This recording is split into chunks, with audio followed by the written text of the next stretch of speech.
Hello, Facebook friends, revolutionaries, citizens of America and the planet. Welcome to this informal discussion here, this wonderful opportunity to talk with Ajamu Baraka. It's a wonderful opportunity for me to talk with Ajamu Baraka, and I am celebrating today a one-year anniversary of sorts that Ajamu has formally been what shall we say, enticed, entrapped, captured in the mix, and leading the charge. And it has been so wonderful to have had this last year's experience. It's been remarkably free of personal stress and discord, I have to say. This has been sort of a partnership made in heaven. I won't call it a marriage made in heaven because we have other marriages, or we have our marriages or partnerships. But you know, as far as working relationships go, it has just been such an honor and a privilege, and so instructive to be touring the country with Ajamu Baraka and understanding the world and the vision and the convictions and the high moral aspirations that Ajamu Baraka brought to our race and brought to the party. And this is this is the future. So I'm celebrating that. We'll have a chance to hear a little bit from Ajamu, and then we're going to turn it over to you.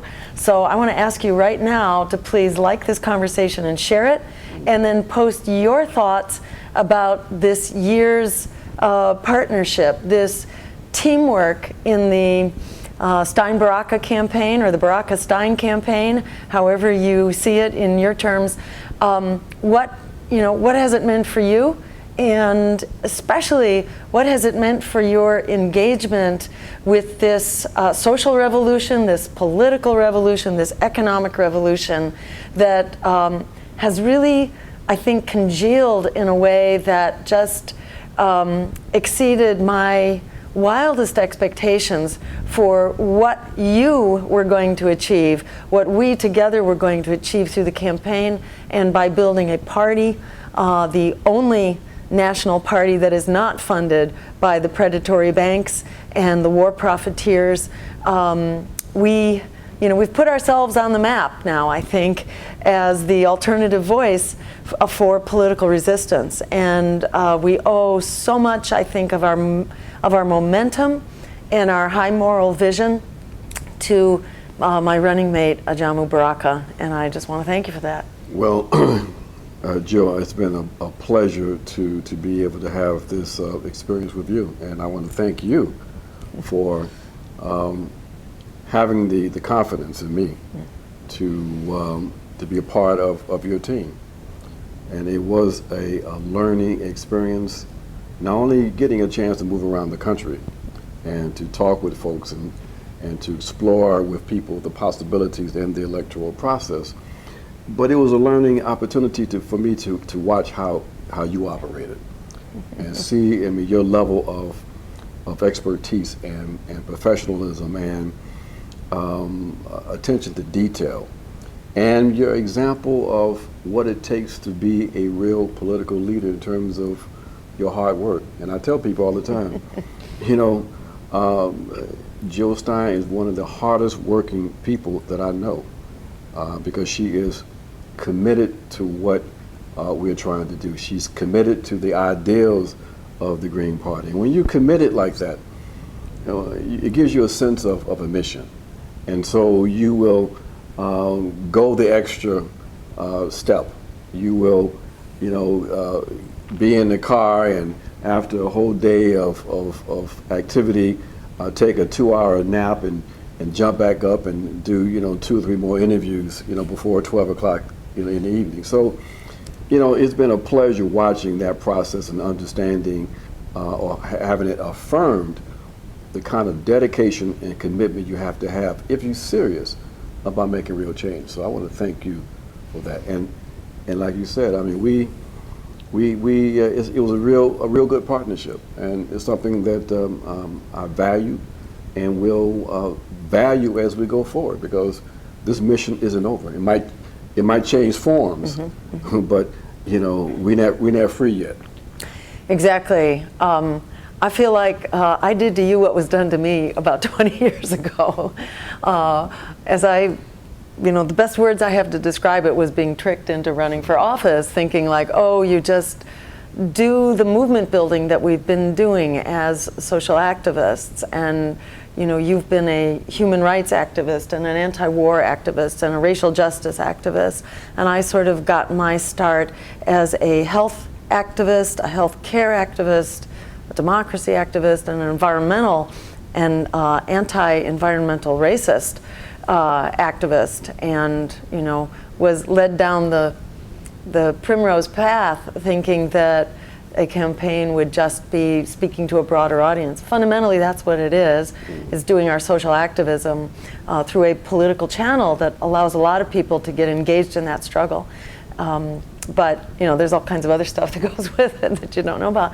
But once you discover how really powerful this conversation is, that is a conversation with public servants who are there to serve you, the voters, not there to serve their campaign donors and the fossil fuel giants and the health insurance campaign contributors. Once you realize how exciting it is to be having this conversation and how needed and desperately dying for this conversation, literally, people are, it becomes very hard to put it away. It's like, how do you forget about this when our civilization, when international law and human rights and the environment are going up in flames? You can't put it behind you when the system we're facing that has been so oppressive is actually coming down. When the house of cards is finally coming down, is this the time to walk away from it?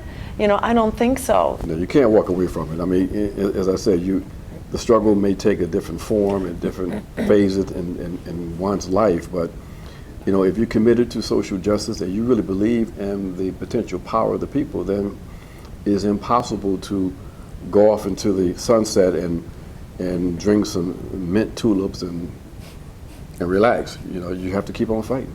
Exactly. So post your questions and your thoughts, and let's open this conversation up. Drew asks, and I want to hand this one over to you, Ajamu. How can we bring the Green Party members together to overcome internal conflict on various issues, including issues of race?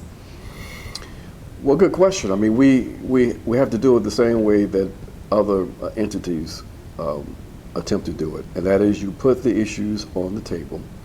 You hope that you can engage in a struggle that remains principled, and you struggle through it.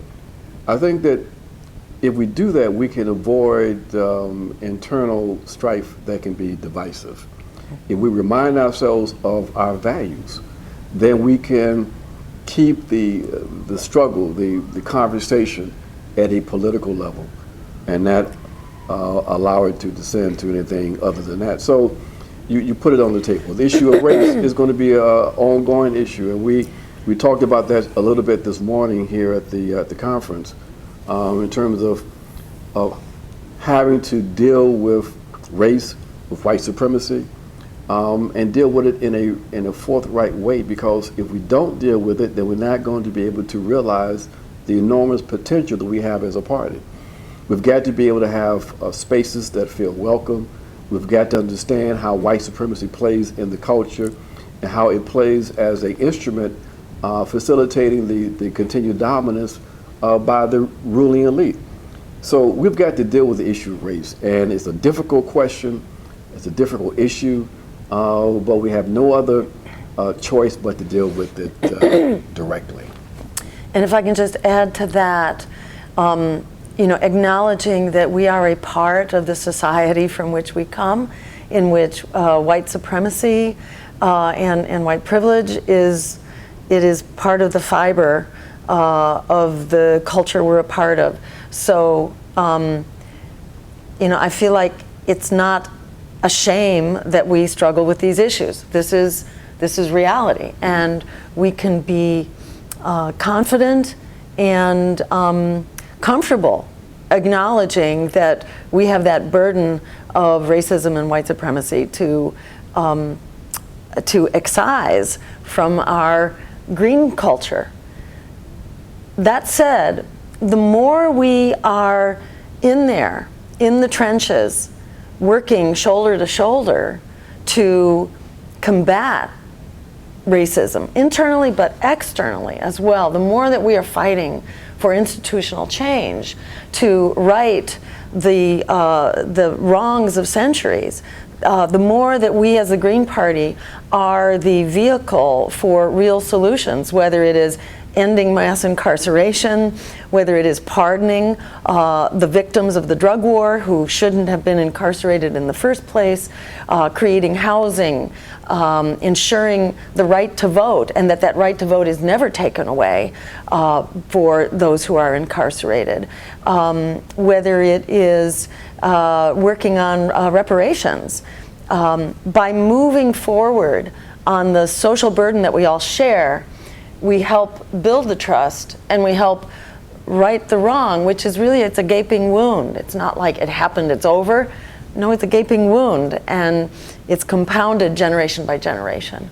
So, I feel like in the Green Party, we have a discussion that's going, which is incredibly helpful and illuminating, and there's, in my experience, there's great patience and tolerance. There's impatience as well. It shouldn't be allowed to exist, but I don't feel like I am made to feel guilty for being a white person who's grown up with white supremacy in my bones, because I'm struggling with it. And I greatly appreciate being a part of a team, a multiracial team that is helping each other come to terms with this and get it behind us. Let me throw out another question here, and I'll take the lead here, and this is from Charisse, who's asking, how can we unite people into the Green Party when all these offshoot groups want to build their own party while sidestepping the already viable third party of the Green Party?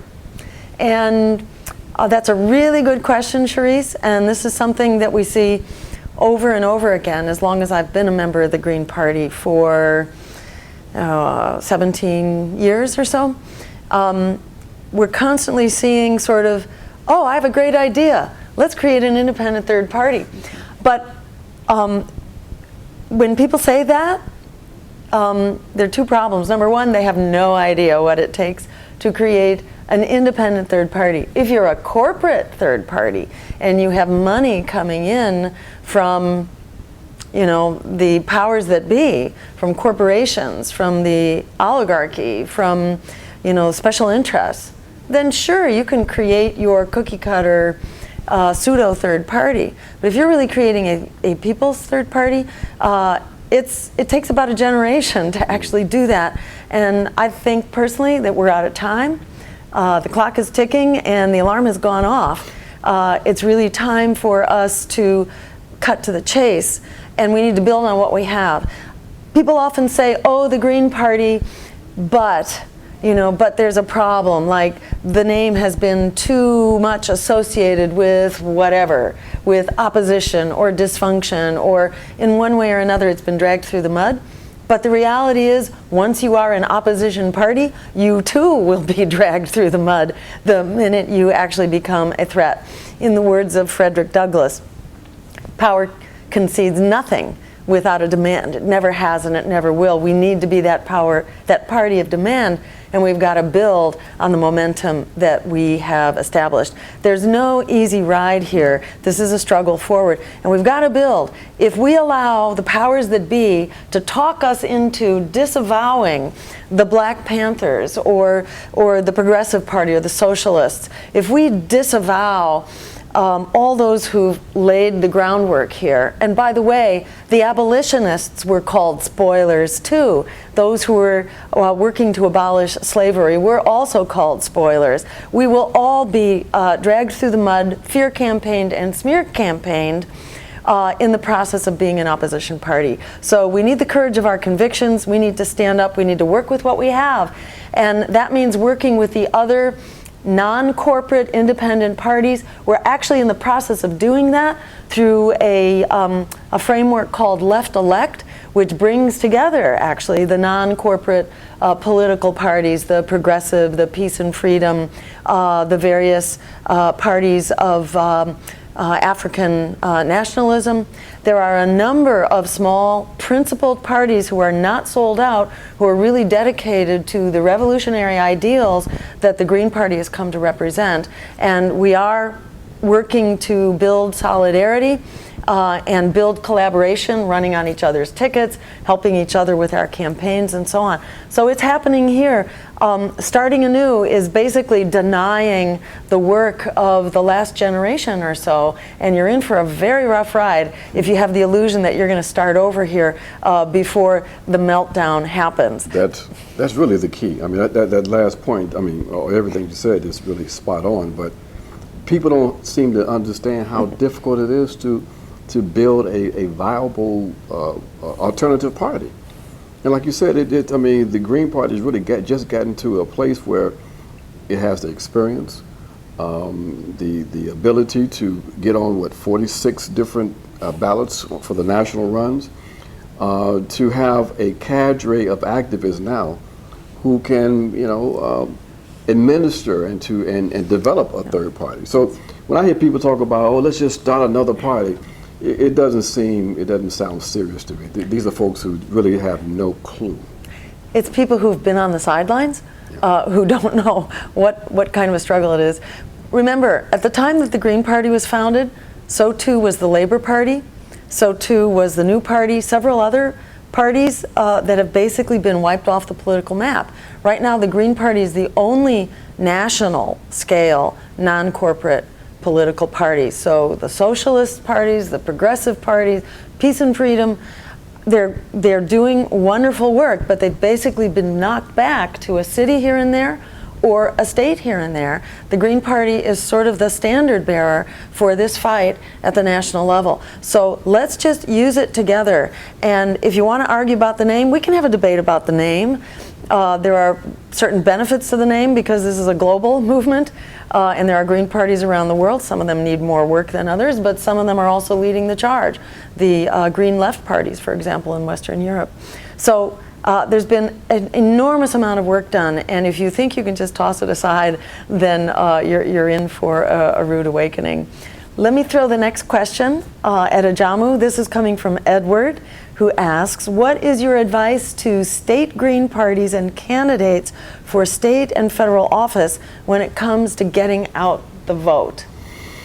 Well, that's a good question, and the answer is that one's ability to be in a place to effectively engage in a get out the vote effort is the degree in which your party has been organized, the kind of deep roots that you have in the communities, and your plan. Getting out the vote is not a sort of haphazard kind of process. You have to have a real serious plan. You have to have a plan that it begins to unfold 10, 15, 20 days before an election. And so, again, if you have a strategic approach to the electoral process, if you understand that you have to not only do educational work, but if you are running candidates, you have to get your supporters to the poll, then you will put in place an effective plan to, in fact, do that. You can't rely just on your printed materials, radio ads, or whatever you might be able to have put in place. You've got to have a process that brings all of these elements together. And on the day of the election, you got to have a real team in place that can. You've already identified where your supporters are. You have to have a team in place to get those folks to the poll. Well said. I'm going to bring up Mark's question now, who asks, and by the way, if you haven't posted a question yet, please do, and we'll try to pick up the pace here and see if we can do a lightning round, yes. okay? Yes. All right, so Mark asks, what were the biggest hurdles that Stein-Baraka campaign faced internally and externally during the campaign, and what do you feel is the biggest challenge we face now? I guess I would summarize by saying the biggest challenge is to let people know, number one, to affirm that we do have the power to help give people the courage of their convictions, to stand up, to forget the lesser evil, to fight for the greater good like our lives depend on it, because in fact they do, and to ensure that people know what Alice Walker said, that the biggest way people give up power is by not knowing we have it to start with. Just the number of people who are locked into predatory student loan debt, that's 44 million people. That right there alone is enough to win a three-way presidential race. The people who are oppressed by student loan debt, by the oppression of students, by the oppression of the mass incarceration prison state that we have, who are oppressed by low wages and lousy jobs, you know, the minute we get together and stand up with the courage of our convictions, we have won. This is why the system tries to silence us, tries to lock us out of debates. 75% of Americans were clamoring for open debates because they didn't want to vote for these two most distrusted, unliked candidates in modern history. They were clamoring for something else, and you bet the political establishment was quaking in their boots that people were going to find out that yes, they do have other options.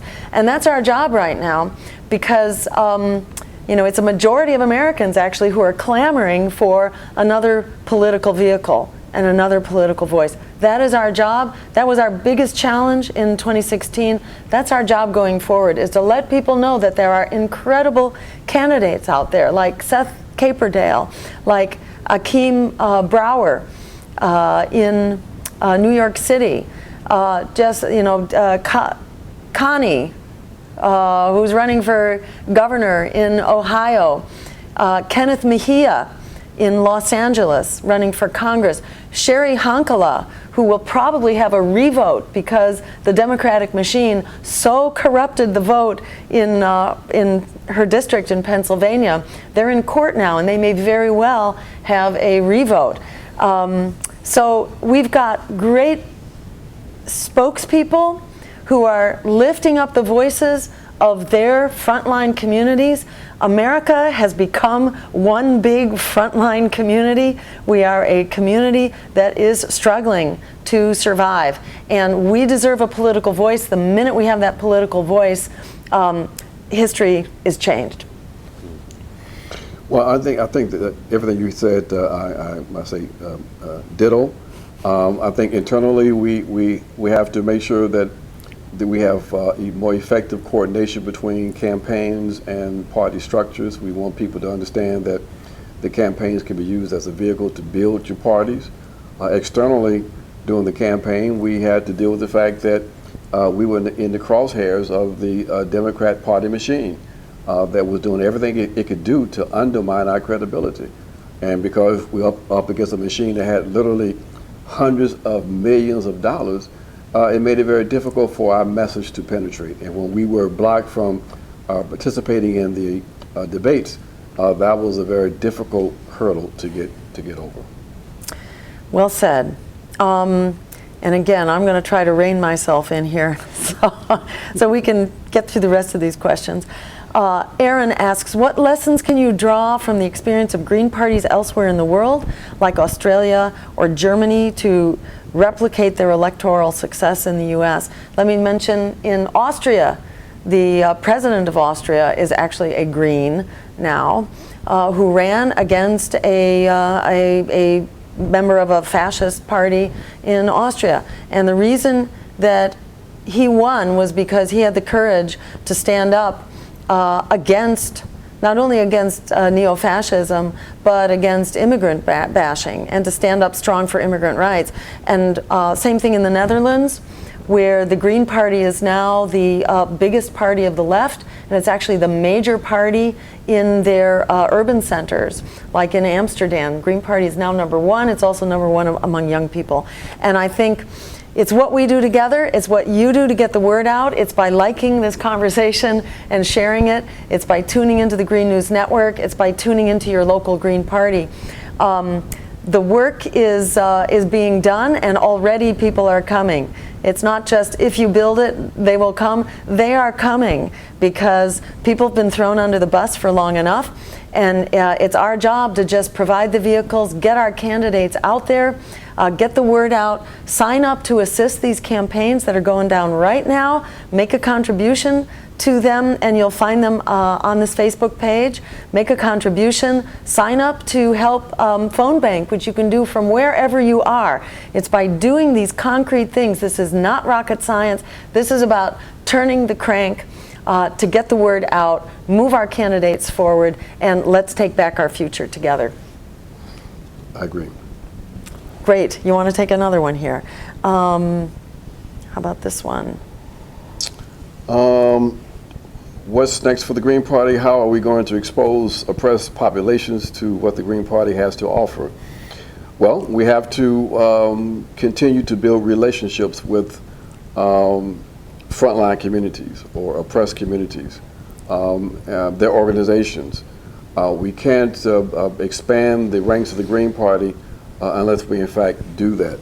And we find that in doing that, having those kinds of respectful, equal conversations, and we have more participation, and then collectively we can figure out how to even go further and deeper in expanding the base of the Green Party. We have the platform, we have the values and the ideals, and we have the policies. The challenge now is getting those items to the American people. Well said. Sally asks, I went green when Bernie went to Hillary's side. It was an easy and obvious choice. How can we bring along the rest of our progressive cohorts who are still holding out hope that Bernie will leave the Democrats? We need unity. So I would love to share with you my very simple approach here, which is to give them the one time through and to clarify how, in fact, this right-wing extremism that we're seeing now under Donald Trump is an outgrowth of the policies that were basically put forward just as much by the Democrats as by the Republicans, that neo-fascism is a consequence of neoliberalism, that people stop coming out to vote for politicians who are throwing them under the bus, and that when people are subjected to austerity, to privatization of our schools and our public spaces, when people are put into debt, when our good jobs are shipped overseas, when we have endless wars for empire and markets that are bankrupting us and destroying our public infrastructure and our housing and our clean water and air and our jobs. You see people people stay home and then they cling to outrageous demagoguery, which is really what happens when people shift to the right. So more of what got us here is not going to fix it. The Clintonism and democratic centrism is not the solution to the problem of right-wing extremism. We need to stand up with a radical progressive agenda and to move forward with that. So I give, or I have given my so-called progressive Democrat friends the benefit of the doubt and gone through that with them, pointed out that Bernie was not the first progressive voice to be shafted. So was Dennis Kucinich, so was Al Sharpton, so was Jesse Jackson. The Democratic Party has been pulling the rug out from under their progressive voices as candidates for many decades. The DNC refused to reform itself, refused to ban corporate money. Barack Obama put up an opponent to the progressive reform candidate and got Tom Perez, a friend of the banks, elected to lead the DNC again. Same thing happened in California. You know, it's like fool me once, shame on you. Fool me twice, shame on me. It's time to stand up. If the progressive Democrats aren't ready to stand up, it's time for us to move on, because for every Democrat out there, every progressive Democrat who's clinging to this illusion, there are 5 other people who are desperate to know that there is a political party that is all about lifting up their voice and empowering them. So I'd say, take a look around, and if you're not getting somewhere, time to move on. Talk to the next person. You're absolutely right. You have to move on. I mean, the conditions that people are facing are too dire right now, and we've been playing with this two-party system for long enough, and we know and we see that they already are putting in place the arguments for supporting the Democrats in 2020 and beyond. We've got to really remind ourselves that we are in this for the long term, and we've got to be committed to that if we're going to be serious about finally dislodging this duopoly that's only representing the interests of those folks who are really opposed to us. Exactly. Maybe we'll close out here. I think we're close to time. And there's a good ending question. And this is from Sean, who asks, how can we more effectively help the Green Party in 2018 and 2020? Do you want to take the first stab at that? That basically we do have to be focused on 2018 now. 2020 will come, but 2018 is really key. It's key in gearing up our state apparatuses to be able to field candidates in 2018. Winning in 2018 is so key because in 2020 we have state legislatures that will be involved in doing redistricting. So we've got to have our focus on both the long-term and the short-term objectives. And let me add to that, by focusing on 2018, in fact, we can focus on 2017 right now as well. There are very few elections in 2017, but there happens to be one election which is a very powerful symbol of the struggle against crony capitalism, the struggle against corruption, legal and otherwise. That's going on right here in New Jersey, where we sit at this moment. There is an incredible candidate for governor by the name of Seth Caperdale, and they are trying to keep him out of the debates by basically charging $500,000. You got to buy your way into a debate here. It's really emblematic of the condition of our democracy. I think that is a challenge to every one of us that believes in democracy to go right now to Seth's website, Caperdale for Governor. That's Caperdale, K-A-P-E-R-D-A-L-E, the word for, F-O-R, governor.org. And you can make a contribution right there and now, at least $1 for democracy. If everybody on this Facebook page, which is hundreds of thousands of people, contributed $1, we're there. If you have spare change, you can contribute $10 or $20 or $50, and we can get Seth there. He's about a quarter of the way right there right now. We can get him there, because if this guy is heard, this guy will be elected. This is an incredible, powerful candidate. It's worth going to his website on its own right, who really speaks beautifully as a public servant, a dedicated public servant for the oppressed and the downtrodden, a really inspirational visionary who deserves to be heard, and if he is heard, he cannot be stopped. Like this party, if we are heard, we the people who are standing up for an America and a world that works for all of us, we cannot be stopped if we are heard. Seth's breaking through in this race will totally transform the races that are upcoming in 2018. And again, that's CaperdaleForGovernor.org. Join us there. You can also help out, as you may know, by phone banking. Same with Sherry Honkala's campaign, and that is Honkala 197, I believe. We'll post the websites there. We only have a few races in 2017. 17. So by giving them the boost, a national boost right now, we can break through this, this iron dome that is being used to suppress an uprising. There is a green uprising which is in full swing, and we are the vehicle with each other to push that forward, to stand up with the power that we do have to create that world that works for all of us, that puts people, planet, and peace over profit. With that, I want to thank you. I want to thank Michael O'Neill, who's been doing the tech work for us today and so often. And I want to just give you a big thank you, Ajamu, for just really bringing incredible vision, traction, and high ideals to our campaign and our party.